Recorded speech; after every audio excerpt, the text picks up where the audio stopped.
नमस्कार दोस्तों, मैं हूं पल्लवी राय, यूट्यूब चैनल भारत एक नई सोच से। दोस्तों, आज बात करेंगे जो देश में माहौल बना हुआ है या देश में जो गर्मा गर्मी वाला टॉपिक जो छिड़ा है। राजनीतिक पार्टियां इसकी बात कर रही हैं, सेना में बैठे आला अधिकारी इसकी बात कर रहे हैं, आम लोग बाइकॉट चीन का जो है वो ट्रेंड चला रहे हैं, लोग जो है वो चीन को बाइकॉट करने की बात कर रहे हैं। तो आज इस मुद्दे पर बात होगी, इंडिया और चीन पे। दोस्तों, हालांकि इस वीडियो को बनाने में हमने काफ़ी देरी की है और हमें लगता है कि अब हमने जो है वो देरी की है तो सही ही किया है, क्योंकि हम ऐसे नहीं बात करना चाहते। हम बात करना चाहते हैं कुछ मुद्दों पर। ऐसे ही हम भी जो है वो ये बोल दें कि हमारे जितने सैनिक मरे हैं उसके बदले हमें उसका दुगुना मार लेना चाहिए, या जैसा पाकिस्तान की लड़ाई में हमेशा होता है कि मेन स्ट्रीम मीडिया चिल्लाता है, दहाड़ता है, बदला लेने की बात करता है। तो हम जो बात करना चाहते हैं वो बेहद महत्वपूर्ण मुद्दों पर बात होगी। और आजकल जो हुआ, इन बीते 2 या 3 दिन में जो हुआ है, उन्हीं मुद्दों पर बात किया जाएगा और जानने की कोशिश किया जाएगा कि ये सब जो हो रहा है क्या वो सही है। दोस्तों, सबसे पहले मैं बात करूंगी मीडिया से। मेन स्ट्रीम मीडिया में कई ऐसी चीजें हुई जो मुझे बर्दाश्त नहीं थी, लेकिन फिर भी क्या करें, अब भारत की मीडिया है तो बर्दाश्त करना ही पड़ेगा। मेन स्ट्रीम मीडिया में बार बार ये दिखाया जा रहा था कि हमारे 20 जवान शहीद हुए हैं तो हमने उधर के इतने मार लिए हैं, और इसके बावजूद हम खुश हो रहे थे।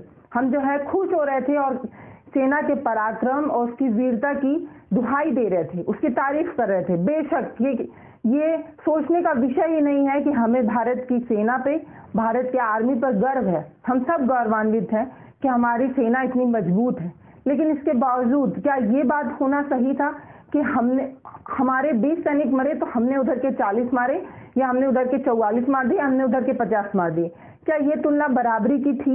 हमारा एक जवान भी मरा तो क्यों मरा, ये सवाल था। ये सवाल नहीं था कि 20 के बदले हमने कितना मारा। तो मेन स्ट्रीम मीडिया में ये जो दिखाया गया वो मुझे बिल्कुल पसंद नहीं आया। बर्दाश्त करने की तो बात ही नहीं थी जो मेन स्ट्रीम मीडिया में हुआ। आप भी एक बार सोच के देखिए कि क्या एक जवान भी मरे तो वो सही है? अब बात हो रही है कि 20 के बदले 40 मारा। आप भी सोचिएगा कि क्या ये तुलना बराबरी की थी? क्या ये तुलना होनी चाहिए थी? सवाल ये बनना चाहिए था कि हमारा एक जवान भी मरा तो क्यों मरा, लेकिन यहाँ सवाल हो रहा था कि 20 के बदले हमने इतने मारे। मुझे तो बर्दाश्त नहीं हुआ। इसके बाद मैं आपको बताना चाहती हूँ, उसके बाद सुधीर चौधरी साहब आते हैं और चीन की तुलना करते हैं और उसके सेना के बारे में बताते हैं कि दरअसल वहां पर एक बच्चे पैदा करने की पॉलिसी है, इसलिए वहां के जो सैनिक हैं वो कमजोर हैं। वो दरअसल परिवार के इकलौते बच्चे हैं, इसलिए युद्ध नहीं चाहते, वो एक सुविधा वाले जीवन बिताते हैं, इसीलिए वो मजबूत नहीं होते और न जाने क्या क्या तरह तरह की लॉजिक देते हैं। दोस्तों, आप खुद सोचिए, क्या मेन स्ट्रीम मीडिया ऐसे तरह की लॉजिक दे सकता है? क्या मतलब है? क्या उन्होंने रिसर्च की थी?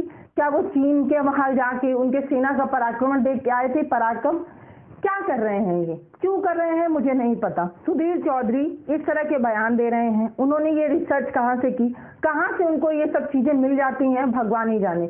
इतना रिसर्च पावर हमारा मजबूत नहीं है, क्योंकि हम मेन स्ट्रीम मीडिया नहीं है, या हमारे पास उतने रिसर्च करने वाले लोग नहीं हैं, या हमारे संसाधन उतने मजबूत नहीं है कि हम ऐसा रिसर्च नहीं कर पाते। आइए हम आगे बताते हैं। एक आपको प्रोटेस्ट का झलक दिखाते हैं, जहाँ एक प्रोटेस्ट हो रहा था और वहां पे प्रोटेस्ट किया जा रहा था, पुतला फूका जा रहा था, और जो प्रोटेस्ट कर रहे थे उनको ये भी नहीं पता था कि चीन के राष्ट्रपति का क्या नाम है, और वो जो है वो पुतला फूक रहे हैं चीन के बाइकॉट की और जला किसी और को रहे हैं। हमारे देश में होता क्या है ये पता नहीं, लेकिन हो जाता है ये पता है। तो ये जो हुआ वो बेहद शर्मनाक था। प्रधानमंत्री नरेंद्र मोदी ने ये कहा ऑल इंडिया पार्टी की बैठक में कि ना हमारे इलाके में कोई आया था, ना कोई घुसा है, और ना हमारे किसी पोस्ट पर किसी ने कब्जा किया है। वीडियो आप देखिए, फिर बात करेंगे। न वहां कोई हमारी सीमा में घुस आया है, न ही कोई घुसा हुआ है, न ही हमारी कोई पोस्ट किसी दूसरे के कब्जे में है। लद्दाख में हमारे 20 जाबाज शहीद हुए, लेकिन जिन्होंने भारत माता की तरफ आंख उठाकर देखा था, उन्हें वो सबक सिखा कर गए। प्रधानमंत्री नरेंद्र मोदी के इस बयान को लेकर काफी खींचालिद्दर मची। कई लोग कई तरह से सवाल करते रहे। उसके बाद विदेश मंत्रालय आकर ये कहता है कि दरअसल इस बयान को तोड़ मड़ोड़ कर प्रस्तुत किया जा रहा है, लेकिन तब तक बयान वायरल हो जाता है। चीन में भी इस बयान को अपनी भाषा में ट्रांसलेट करके चलाया जाता है और चीन ये दिखाने की साफ साफ कोशिश करता है कि देखा, हमने कोई एलओसी नहीं तोड़ी, हमने कुछ भी गलत नहीं किया है। इस तरह की बात जो है वो चीन में चलाई गई। अब हमारा सवाल है, आप भी सोचिएगा और मेरे सवाल का जवाब आप भी चाहें तो कमेंट बॉक्स में दे सकते हैं। भारत का नियम ये है कि हम किसी के भी क्षेत्र में नहीं घुसते हैं, बिना आक्रमण के हम किसी के भी इलाके में नहीं जाते हैं। तो क्या हमने अपने जो हमारी नीति है उसको तोड़ा है? जो हमारी पुरानी नीति है हमने उसको तोड़कर चीन के इलाके में गए? नहीं, हमने ऐसा नहीं किया होगा। तो आखिर किस इलाके पर सैनिकों की हत्या हुई? 20 जवान कैसे शहीद हो गए, ये सवाल है। क्या हम चीन के इलाके में गए थे? अगर हम चीन के इलाके में नहीं गए थे तो वो जवान कहां से शहीद हुए?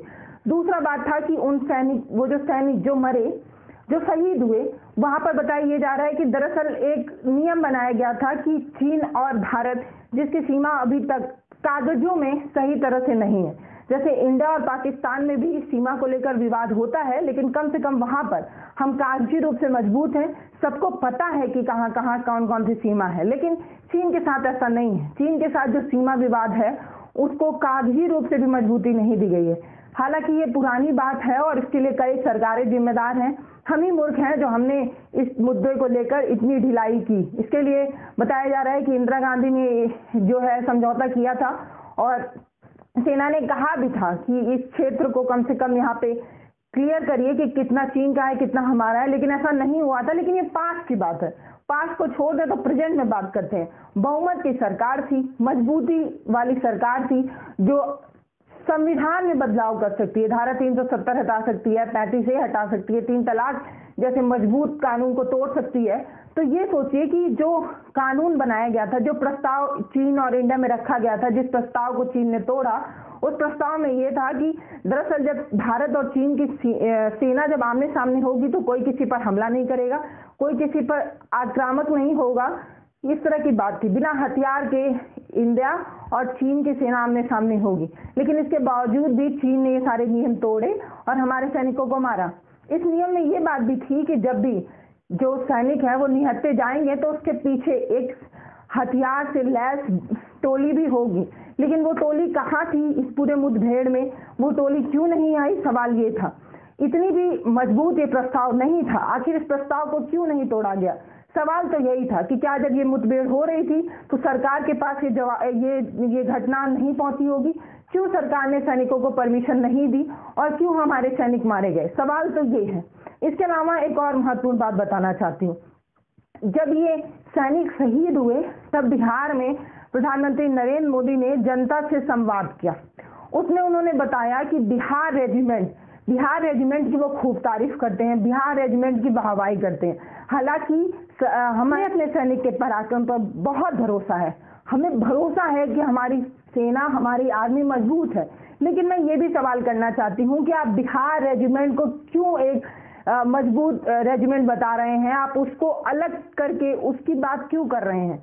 यहाँ सवाल ये है कि हालांकि सिर्फ बिहार रेजिमेंट ही नहीं, हमारे देश में कई ऐसे रेजिमेंट हैं, सारे रेजिमेंट मिलकर इंडियन आर्मी बनते हैं। यहाँ पर इंडियन आर्मी शब्द का उपयोग होना चाहिए था, क्योंकि ये जो 20 जवान जिसमें से मरे हैं उसमें से बताया जा रहा है कि मुश्किल से 3 या 4 ही बिहार के जवान हैं, बाकी सारे अलग अलग स्टेट के हैं। तो आखिर प्रधानमंत्री नरेंद्र मोदी ने बिहार रेजिमेंट को ही क्यों टारगेट किया? इसका मतलब उनको बाकी जवानों से कोई मतलब नहीं था, या बिहार में चुनाव है इसलिए बिहार रेजिमेंट की तारीफ हो रही है? सोचने की बात है। आखिर इस बयान को यहाँ पर मैं आपको कोट करती हूँ और आप भी एक बार सोचिएगा कि प्रधानमंत्री नरेंद्र मोदी ने बिहार रेजिमेंट की बात क्यों की और बिहार रेजिमेंट के जवानों को वीर बताया और उसके पराक्रम की तारीफ की। तो बाकी के रेजिमेंट कहाँ गए? इंडियन आर्मी की यहाँ पे शब्द का इस्तेमाल क्यों नहीं हुआ? मेरा सवाल यही है। बिहार में चुनाव है तो आपको बिहार रेजिमेंट याद आ रहा है? हमारे वीरों ने जो बलिदान दिया, देश तो सेना पे गर्व करता ही है, लेकिन आज जब मैं बिहार के लोगों से बात कर रहा हूं तो मैं गौरव के साथ इस बात का जिक्र करना चाहूंगा कि ये पराक्रम बिहार रेजिमेंट का है। हर बिहारी को इसका गर्व होता है और जिन वीरों ने देश के लिए बलिदान दिया है उनके प्रति नमन करता हूं। बिहार के भी हमारे जो साथी जिन्होंने बलिदान दिया है उनके प्रति मैं अपने श्रद्धा सुमन अर्पित करता हूं और उनके परिवारजनों को भी आज जब बिहार से बात कर रहा हूं तो मैं विश्वास दिलाना चाहता हूं कि देश आपके साथ है, देश सेना के साथ है, देश उसके उज्जवल भविष्य के लिए कृत संकल्प है। जब चुनाव होते हैं तभी आपको नजर आता है। मैं आपसे पूछना चाहती हूँ कि जब पुलवामा में हमला हुआ था तब आप सारे पार्थिव शरीर को दिल्ली में बुलाकर उसको तिरंगे से लपेट कर उसका सम्मान कर उसके सामने सिर झुकाकर उसको जो है वो उसका अंतिम संस्कार करते हैं। लेकिन जब ये वाली घटना होती है तो जो पार्थिव शरीर दिल्ली आए थे, दिल्ली आने के बाद उनको उनके राज्य में भेज दिया गया, वहां आप क्यों नहीं उपस्थित हुए? वहां उपस्थित होने में आपको क्या आपत्ति थी? क्योंकि इस समय चुनाव नहीं है इसलिए आप इस मुद्दे को भुनाना नहीं चाहते। बिहार में चुनाव है तो आप बिहार रेजिमेंट की तारीफ कर रहे हैं। सेना के पराक्रम को चुनाव का मुद्दा नहीं बनाया जाना चाहिए, मेरा यही कहना है। मैं भी आपसे पूछना चाहती हूँ, क्या सेना के पराक्रम को अब चुनाव का मुद्दा बनाकर उससे वोट मांगा जाएगा? अगर आपको इस बार सेना के पराक्रम पर चुनाव मांगा गया, सेना के बलिदान पर चुनाव मांगा गया, तो इस बार मत दीजिएगा। पिछली बार आपने दिया है और आप झेल रहे हैं। मैं आपसे पूछना चाहती हूँ कि अगर आपको सेना के बलिदान की इतनी ही फिक्र है तो पुलवामा में जितने जवान शहीद हुए उनको आज तक उनकी जो राशि है उसने आपने क्यों नहीं उनको दी? आज ही बताया जा रहा है कि पुलवामा में जो जवान शहीद हुए उनको आज तक उनकी राशि नहीं दी गई, जिस राशि का दावा प्रधानमंत्री नरेंद्र मोदी ने चुनाव के समय में किया था। तो क्या है ये? आप वोट के समय याद करते हैं शहीदों को, उनको भुनाने की कोशिश करते हैं, चुनाव जीत जाते हैं और भूल जाते हैं। ऐसा मजाक इस बार नहीं होगा और सेना के साथ ये जो आप मजाक कर रहे हैं वो बर्दाश्त करने वाली बात नहीं है। पॉलिटिक्स अपनी जगह है और सेना अपनी जगह, दोनों को मिक्सअप ना करें। और हाँ, अब बात करेंगे बाइकॉट थीम की। जब बात आता है बाइकॉट थीम की तो कई जगह कई तरह की बातें की जाती है। कई लोग ये कहते हैं कि दिवाली में अब चाइनीज झालर नहीं लगाएंगे, चाइनीज चीजों का इस्तेमाल नहीं करेंगे। और एक साहब जो इन्हीं के मंत्री हैं वो आके कहते हैं कि अब चीन में जो अब जो भारत में चाइनीज डिशेस बनती हैं उसका बाइकॉट किया जाएगा, जो चीनी खाने होते हैं, जो चाइनीज फूड होते हैं उसका बाइकॉट होगा। साहब, बुद्धि नहीं है आपके पास या आप इस्तेमाल नहीं करना चाहते? भारत में जो चाइनीज डिशेस बनती हैं, जैसे चाइनीज फूड जो बनते हैं, उसको चाइनीज इंसान बनाने नहीं आता है, चीन का शख्स नहीं बनाता, उसको भारत के लोग, भारत का जो रेस्टोरेंट होता है वो भारत के लोग द्वारा बनाया जाता है। भारत के लोगों को रोजगार मिल रहा होता है और उसमें जितने इंग्रेडिएंट्स लगते हैं वो सब भारत के होते हैं। और आपको एक बात और भी बता दूं, जो भारत में डिशेस बनते हैं चाइनीज फूड के नाम पर, वो शायद चाइना में भी नहीं मिलते। आप अगर जिस चाइनीज फूड को खत्म करने या बंद करने का, चाइनीज रेस्टोरेंट बंद करने की बात कर रहे हैं, ना तो उसमें चाइनीज सामान इस्तेमाल हो रहा है, ना उसमें चाइनीज शख्स आके बना रहा है। इंडिया का सामान इस्तेमाल हो रहा है और इंडिया के शख्स बना रहे हैं। तो अगर उसको बंद कर दिया जाएगा तो बेरोजगारी बढ़ेगी और वो शख्स जो इंडिया का है उसकी रोजगार जाएगी। तो अपना दिमाग इस्तेमाल कीजिए साहब। और मैं आपको बताना चाहती हूँ, हम जो आज बैठ के बाइकॉट चीन कर रहे हैं वो दरअसल पॉसिबल है ही नहीं, क्योंकि बहुत से ऐसे प्रोडक्ट हैं जो हम, मान लीजिए चीन से जो प्रोडक्ट आते हैं उसमें मेड इन चाइना लिखा है तो उसको तो हम बाइकॉट कर देंगे। लेकिन भारत में ऐसी तमाम कंपनियां हैं जिनका नाम यहाँ पर लेना संभव नहीं है, क्योंकि बहुत सी ऐसी कंपनियां हैं जो बनती मेड इन इंडिया के नाम पे हैं, लेकिन लगता उसमें से 70 या 70 से ऊपर का जो आर्थिक योगदान है वो चीन दिया हुआ है, उसका प्रॉफिट चीन को जाता है। वो मेड इन इंडिया प्रोडक्ट है लेकिन लाभ चीन ले जा रहा है। तो आप बाइकॉट चीन कैसे कर लेंगे? अलीबाबा से लेकर हमारे यहाँ जितने भी स्विगी हैं, अमेजॉन है, या ये तमाम ऐसी कंपनियां जो इंडिया में है, मेड इन इंडिया का सामान भी बनाती हैं, लेकिन वो असल में है चीन की। तो आप कैसे पहचान पाएंगे? आप मेड इन चाइना पढ़ के आप उसको तो बाइकॉट कर देंगे, लेकिन इंडिया के जो रग रग में बसा है चीन का कंपनी, या चीन इंडिया के नाम पर जो चीन लाभ ले रहा है, उन कंपनियों की आप पहचान कैसे कर पाएंगे? बाइकॉट चीन से कुछ नहीं होने वाला है। कुछ महाशय अपनी चीनी टीवियों को फोड़ रहे हैं, मेड इन चाइना की जो टीवीज हैं उनको अपने बालकनी से फेंक रहे हैं, फोड़ रहे हैं। कई लोग ऐसी वीडियो सोशल मीडिया पर वायरल कर रहे हैं। अब मैं उनसे यही सवाल करना चाहती हूँ कि क्या ये जो टीवी आप फोड़ रहे हैं, माना कि वो चीन का है, लेकिन उसका पैसा अब चीन को मिल चुका है, अब कोई फायदा नहीं है उन टीवी को फोड़ करके। आपकी आमदनी, आपकी मेहनत की कमाई का जो टीवी है उसको आप फोड़ देंगे और दोबारा आप फिर वही टीवी खरीद के लाएंगे, करेंगे भी क्या? अब हमें जरूरत यहाँ पर यह है कि बाइकॉट चीन की जगह हम जो है स्वदेशी चीजों को अपनाने की कोशिश करें। लेकिन हालांकि ये बहुत मुश्किल बात है, क्योंकि जो चाइनीज प्रोडक्ट होते हैं वो काफी सस्ते मिलते हैं और बाकी की चीजें जो इंडिया की लोकल होती हैं, जिसको लोकल वोकल करने की बात प्रधानमंत्री नरेंद्र मोदी ने की थी, वो काफी महंगी होती हैं। उनसे बदला लेना है तो सरकार पर दबाव होना चाहिए।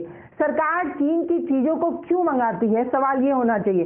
सरकार को हमें दबाव डालना चाहिए कि वो चीन से चीजें मंगाए ही ना, भारत में चीजों का उत्पादन करें। भारत में चीजों का उत्पादन बहुत कम मात्रा में होता है, क्योंकि हमें चीन से सस्ती चीजें मिलती हैं और हमारे लिए आरामदायक होती हैं, इसलिए हम देश में उन चीजों को बनाने की कोशिश नहीं कर रहे हैं और शायद ये हमारी मूर्खता है। तमाम ऐसी चीजें हैं और आप चाहें तो मैं एक लाइव सेशन भी कर सकती हूँ और आपसे बातचीत भी कर सकती हूँ बाइकॉट चीन के मुद्दे पर। अगर आप चाहते हैं कि मैं लाइव करूँ तो कमेंट बॉक्स में लिखकर बताएं, आज लाइव किया जाएगा और इंडिया और चाइना के बाइकॉट पर बात होगी। और आपसे ये भी कहना चाहती हूँ कि आप लोग जो भी सलाह सुझाव देना चाहते हैं वो जरूर दिया करें। अपना ख्याल रखें। नमस्कार। भारत एक नई सोच को सपोर्ट करने के लिए सब्सक्राइब जरूर करें और आप तक वीडियो जल्दी से जल्दी पहुंचे, इसलिए बेल आइकन को भी जरूर दबाएं।